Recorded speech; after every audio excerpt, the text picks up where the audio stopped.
Hi, everyone, and welcome. Today, we're going to be talking about Michael Edwards. And Edwards has left the building. He's left Liverpool yet again. And for me, it shouldn't come as a huge surprise. He demanded greater control over football operations and decisions, and he was granted that when he was coming back because that was his condition. Otherwise, he wouldn't have come back to us. So let's just wind back to the summer of 2025. Liverpool spent heavily. We spent the most on new players that we've ever spent before, £446 million.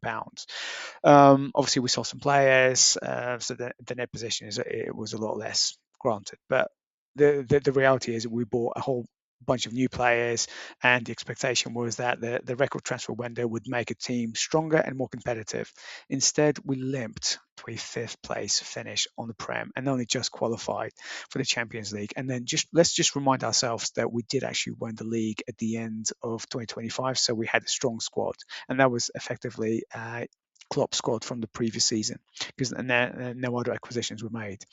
So the summer of 25, there were several questionable decisions in my view. So selling Quansah, yeah, selling Diaz wide to both, and then missing out on Mark Ahi. So I guess with selling Quansah, they were hoping, or they had almost like a handshake agreement that Mark Ahi was probably coming in, but that's not not the way to do business. And then they spent around 125 million on getting Isak, a fantastic player, but he came to us injured. He was way too expensive, and he created unnecessary financial risk.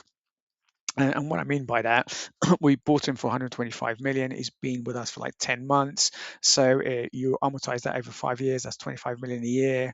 We amortized about just shy of 21. So there's around 104, 105 still on the balance sheet awaiting amortization. We sell him for the transfer market value, which is around 70 million. So there's a 30 to 35 million pound gap, which would be financial exposure, financial hit that hits your P&L.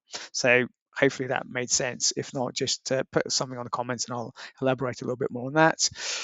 So basically, by doing that particular 125 million, we blew our budget in 25 for the sum of 2026 because we hindered. We can't go out and buy and make that marquee signing. Like the Monday would have been a perfect signing for us, but at the moment we just don't have the budget, or maybe the board doesn't trust like the recruitment process just at the moment.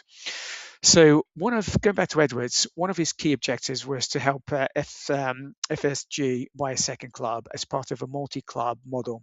So basically, Liverpool would be at the top, the crown jewel, and you'd have a feeder club for development of youth. And I think that's a really good model.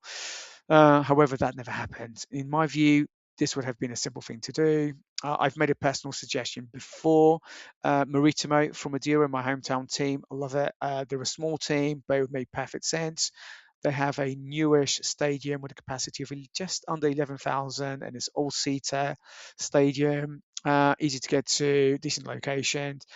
They've got decent training facilities as well, plenty of gyms, training pitches, and what have you. And most importantly, they've got access to the Portuguese youth systems as well as South American recruitment, which would just give us the gateway. It will act as a gateway to those markets. So Maritimo, in my view, fits the brief for the development of young players. They were in the Portuguese second division last season, so I did make a recommendation quite earlier on a few months ago, but now they got promoted. So if we go in for them now, they'll probably cost a little bit more, but completely worth the investment to achieve the bigger goal of developing of young players, as opposed to go and get ready-made products from other clubs. We can develop our own. Give us a strong base to do that. So when Edwards came back, he was given more power, he was given more influence, he was given more money. He didn't deliver, as simple as, and he had to be made accountable for the results, the outcomes. Obviously, it's not just him. In my view, the board has to take some ownership as well, some accountability, because let's look at the skill set that Edwards has. Edwards is well, he's not basically, he's a great data guy, data analysis guy. He's proven that he's brought some really good finds, i.e. Mo Salah in the past. Hughes is a football guy. And they were the two making the key decisions in summer of 25. However, from my point of view, and also from the board, where's the finance, risk management, governance guy? Where's that skill set?